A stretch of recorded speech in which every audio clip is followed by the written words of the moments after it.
నమస్తే, welcome to our channel. నేను సౌజన్య. పేర్ని నాని కొడుకు, అలాగే మచిలీపట్నం వైకాపా అభ్యర్థి అయినటువంటి పేర్ని కృష్ణమూర్తి, ముద్దుగా అందరూ కిట్టు అని పిలుచుకుంటారు. ఆయనపై హత్యాయత్న కేసు నమోదైంది అంటున్నారు. ఆయన ఏం చేయబట్టి ఆ కేసు నమోదైంది? ఈ అంశానికి సంబంధించి మరిన్ని వివరాలు మనతో పంచుకోవడానికి ఈరోజు మనతో పాటు ఉన్నారు సీనియర్ జర్నలిస్ట్ దుర్గా కుమార్ గారు ఉన్నారు. వారితో మాట్లాడదాం. నమస్తే అండి. నమస్కారం అమ్మా సౌజన్య, మన వీక్షకులు కూడా నమస్కారం. మచిలీపట్నం శాసనసభ వైకాపా అభ్యర్థి కిట్టు, అదే పేరు నాని కొడుకు కృష్ణమూర్తి, ఆయనపై హత్యాయత్నం కేసు నమోదైంది అంటున్నారు. ఏం చేశారు ఆయన? ఎందుకు ఆయనపై నా కేసు నమోదైంది?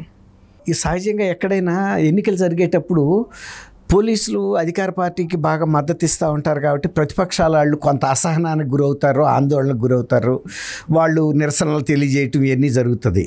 కానీ విచిత్రంగా ఆంధ్రప్రదేశ్లో అధికార పార్టీ వాళ్ళే ఈ విధమైన అసహనానికి గురవటం, పోలీసుల మీద దాడులు చేయటం, పోలీసు స్టేషన్ల మీద దాడులు చేయటం, తర్వాత ఓటర్ల ఇళ్ల మీద దాడులు చేయటం, ఓటర్ల మీద దాడులు చేయటం, ఇలాంటి ఘటనలు చాలా ఎక్కువగా జరుగుతున్నాయి.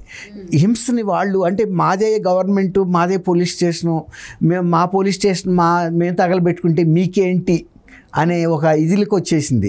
మన ఈ మధ్య పొంగనూరులో బాగా ముఖ్య నాయకుడు ఈయన పొంగనూరు ఎమ్మెల్యే పెద్దిరెడ్డి రామచంద్రారెడ్డి గారు, ముఖ్యమంత్రి తర్వాత ఆయనే చాలా ప్రముఖమైన వ్యక్తి, బాగా డబ్బున్న వ్యక్తి, చిత్తూరు జిల్లా రాజకీయాలని శాసిస్తున్న వ్యక్తి. వాళ్ళ అబ్బాయి కూడా ఎంపీగా పోటీ చేస్తున్నాడు. ఆయన ఆల్రెడీ లోక్సభలో వైఎస్ఆర్సీపీ దీనిగా ఉన్నాడు, శాసనసభ పక్ష నాయకుడిగా.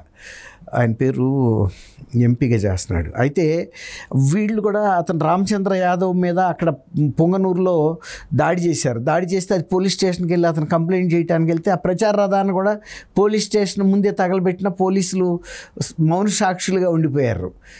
అట్లాగే ఇంతకు ముందు కూడా ఒక 5-6 రోజుల క్రితం బందర్లోనే సేమ్ మచిలీపట్నంలో ఇదే కిట్టు అండ్ పేరు నాని ఉల్లిపాలెం అనే ఒక ఊళ్ళో ఊరేగింపులు జరుగుతుంటే బీజేపీ ఇది మన తెలుగుదేశం అండ్ వైఎస్ఆర్సీపీ కార్యకర్తల మీద ఉద్రిక్తత వచ్చింది. పోలీస్ ఎస్ఐ ఇద్దరిని సర్దాలి కదా, బందర్ తాలూకా పోలీస్ ఎస్ఐ సర్దుతుంటప్పుడు వీళ్ళు వైఎస్ఆర్సీపీ వాళ్ళు కొంచెం దౌర్జన్యంగా ప్రవర్తిస్తే ఎవరినో కొట్టాడంట. నువ్వు మా అధికార పార్టీకి చెందిన వైఎస్ఆర్సీపీ కార్యకర్తను కొడతావా? మా పరువు ఏం కావాలి కార్యకర్తల ముందు? నువ్వు ఎట్టి పరిస్థితుల్లోనూ ఇది క్షమాపణ చెప్పాలి, లేదు నీ మీద కేసు బుక్ చేయించాలని చెప్పి పోలీస్ స్టేషన్ ముందు ధర్నాకి దిగారు వైఎస్ఆర్సీపీ వాళ్ళు. అది అందరికీ వెళ్ళిపోయింది దావానంలాగా. వాళ్ళందరినీ పిలిపించుకున్నారు వాళ్ళ కార్యకర్తలని. నెక్స్ట్ కార్యక్రమం పోలీస్ స్టేషన్ మీద దాడి, ఫర్నిచర్ అంతా పగలగొట్టేశారు, అద్దాలు అవి ఉంటే అవి పగలగొట్టేశారు ఫర్నిచరు. అప్పుడు కూడా డిఎస్పీ వచ్చేదో సర్దాడు. ఇది రెండో ఇన్సిడెంట్. నిన్న వాళ్ళు విశ్వబ్రాహ్మణ కాలనీకి ప్రచారానికి వెళ్ళారు. కిట్టు అంటే కృష్ణమూర్తి, మీరు అన్నట్టు వాళ్ళ తాతగారి పేరు పెట్టుకున్నారు. పేరుని కృష్ణమూర్తి గారిని మీరు పుట్టక ముందు ఆయన ఎన్ జనార్దన్ రెడ్డి గారి మంత్రివర్గంలో కార్మిక శాఖ మంత్రిగా పనిచేశాడు. ఆయన కార్మిక నాయకుడు కూడా, కార్మిక సంఘాల నాయకుడు, లాయరు. ఆయన మేము చూసాము. అయితే ఆయన పేరు పెట్టుకున్నారు కాబట్టి కిట్టు అని ముద్దుగా పిలుచుకుంటున్నారు. ఆయనకి మంచి పేరే ఉండేది. ఆయన ఎప్పుడు కూడా ఇట్లా దౌర్జన్యపూర్తిగా ఉండటం, పేదలంటే ఆదరణ ఉండేది, అదే ఆయనకి బలం. దానివల్లనే ఆయన అప్పుడు ఎమ్మెల్యేగా గెలవగలిగాడు అక్కడ. అయితే ఇప్పుడు మనం ఈ విశ్వకర్మ కాలనీకి కిట్టు అండ్ వీళ్ళ యువత అంతా వెళ్ళింది, అంతా వెళ్ళారు యువత. అంతకుముందు కూడా ఒకసారి కూడా కిట్టుకి గుడివాడలో నాని అది పెట్టాడు కదా, దాని పేరు ఏంటి, గోవాలో పెడతారు చూడండి, క్యాసినో. ఆ క్యాసినో వెళ్ళినప్పుడు కూడా ఆ క్యాసినోకి వీళ్ళు వచ్చి వీళ్ళ ఫ్రెండ్స్తో అక్కడ కూడా ఒక గొడవ అయింది అప్పట్లో, 2 ఏళ్ల క్రితం సంక్రాంతికి అనుకుంటా. అయితే ఈయన అక్కడికి వెళ్ళిన తర్వాత ఏమైందంటే ప్రచారం చేస్తా ఈ బాణసంచ కాలుస్తున్నారు. ఇది ఒక విజయోత్సవ సభలాగా. ఎక్కడ కాలుస్తున్నారు వీళ్ళు? మహేష్ అని ఒక అతను అంతకుముందు జనసేన పార్టీ తరఫున కౌన్సిలర్గా పోటీ చేసి ఓడిపోయాడు. అతను స్వర్ణకార వృత్తి చేసుకుంటాడు, ప్లస్ అతను ఒక అప్రైజర్ బ్యాంకులో. కాలుస్తుంటే ఆ వెళ్ళి అవాయిస్ అంటారు వాటిని, ఆ వెళ్ళి కొన్ని ఇళ్లలో పడుతుంటే వాళ్ళ భార్య వచ్చి అడిగి అడిగింది, పిల్లలు ఉన్నారు బాబు, భయపడుతున్నారు, తర్వాత అవి వచ్చి ఇళ్ళ మీద పడుతున్నాయి అని. నిజానికి ఈ ఎండాకాలంలో అసలు అవి కాల్చడం అనేది తప్పు. ఎవరి ఇళ్ళ మీద పడినా కాలిపోతే వాళ్ళ జీవితం ఇబ్బందిలో పడుతుంది. అందులో పురుపాకులు కానీ ఏమైనా తొందరగా అంటుకుపోతాయి ఈ కాలంలో, హీట్ ఉంటాయి కాబట్టి. అది కొంచెం ఇప్పుడు ఈయన ఎమ్మెల్యేగా పోటీ చేస్తున్న కిట్టు, అందులో ఆయన కృష్ణమూర్తి గారు మనవడు కాబట్టి కొద్దిగా అవగాహన ఉండాలి జీవితం పట్ల. వద్దురా బాబు ఇప్పుడు కాల్చొద్దు, అవసరమైతే గెలిచిన రోజు కలెక్టరేట్ దగ్గర కాల్చుకుంటే పర్వాలేదు, అక్కడేం పెద్ద చుట్టుపక్కల ఏమి ఉండవు, కలెక్టరేట్ అనేది పెద్ద ప్రాంగణం ఉంటుంది, ఆ రోడ్డు మీద కాల్చుకున్నా పర్వాలేదు ఒక పరిమితమైన ప్రదేశంలో. ఇప్పుడు ఈ ప్రచారంలో వెళ్తా అవైసవాయిలు కాల్చడం, జనాన్ని కలవటం ముఖ్యంగాని వాళ్ళకి వీళ్ళు రోగిస్తులు ఉంటారు, జబ్బులు పడిన వాళ్ళు, అంటే అనారోగ్యంతో బాధపడేవాళ్ళు, వాళ్ళకు కూడా ఇబ్బందే కదమ్మా. రెండోది ఎండాకాలం ఇళ్ల మీద పూరిళ్ళ మీద పడితే అవి కాలిపోతాయి.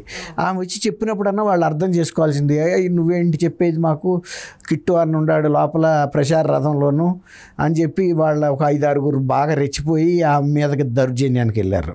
మహిళ మీదకి సూత్రం తెంపేయటం, ఆమెని కొట్టబాటం ఇదంతా చేస్తే భర్త పరిగెత్తుకొచ్చాడు. అతను వచ్చేటప్పటికి అతనికి పొలిటికల్గా, అందులో జనసేన కదా అతను, ఇంకా రెచ్చిపోయి అతని మీద దాడి చేశారు. వాళ్ళు పోలీసులకి ఫోన్ చేయకపోతే పోలీసులు స్పందించలేదు ఎక్కడ ఫోన్ మీద. నువ్వు పోలీసులకు ఫోన్ చేస్తావా అని చెప్పి కూడా ఉన్నట్టున్నారు. వాళ్ళు వెళ్ళి మళ్ళీ పోలీస్ స్టేషన్కి వెళ్ళి కేసు పెడితే వీళ్ళు కూడా పోలీస్ స్టేషన్కి వెళ్ళారు.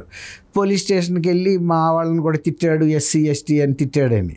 అతనికి ఎవరికి తెలుస్తుంది ఎస్సీ ఎస్టీ అని? కాకపోతే ఏంటంటే కౌంటర్ కేసు వీళ్ళ మీద. ఇప్పుడు ఈ ఇతని మీద హత్యా ప్రయత్నం కేసు పెట్టడం అనేది కొద్దిగా పెద్ద విషయమే కదా. ఇప్పుడు ఆ భార్యాభర్తలు కూడా తీవ్రంగా దాడి చేశారు. తర్వాత ఒకటి కాదు కదా, 2 కాదు 5-6 దాడి చేశారు. ఇంకెక్కువ మంది కూడా ఎగబడ్డారు వాళ్ళ మీద.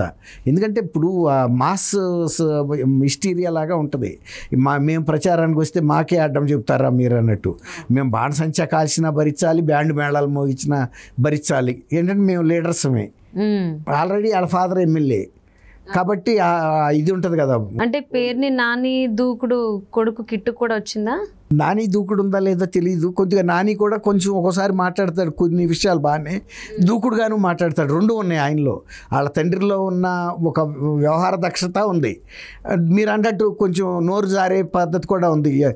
ఎందుకంటే వైఎస్ఆర్సీపీ ఫైర్ బ్రాండ్లో ఈయన కూడా ఒక పేరుగా చెప్తున్నారు మీరు అన్నట్టు. మరి వచ్చిందనే అనుకోవాలి, లేకపోతే ప్రచారానికి వెళ్తా కదా పెట్టుకోవటం ఏంటమ్మా. చుట్టుపక్కల ఆ లొకాలిటీలో కూడా వాళ్ళ ఇమేజ్ పోదా? ఇప్పుడు వాళ్ళ మీద కేసులు పెట్టి ఇవన్నీ చేస్తే, ఇప్పుడు వాళ్ళు ఇబ్బంది ఉందని నోటితో చెప్పారు, మిగిలిన వాళ్ళు మనసులో అనుకోవచ్చు. వాళ్ళు కూడా బయటకు వచ్చి చెప్పుంటే ఇలాంటి తగాదాలు అయ్యి వాళ్ళ మీద కూడా దాడి జరిగేది. అంటే అహంభావం, మేము అధికార పార్టీ వాళ్ళం, మా నాన్న మంత్రిగా చేశాడు, ఇప్పుడు ఎమ్మెల్యే అనేది కనపడుతుంది కదా అక్కడ.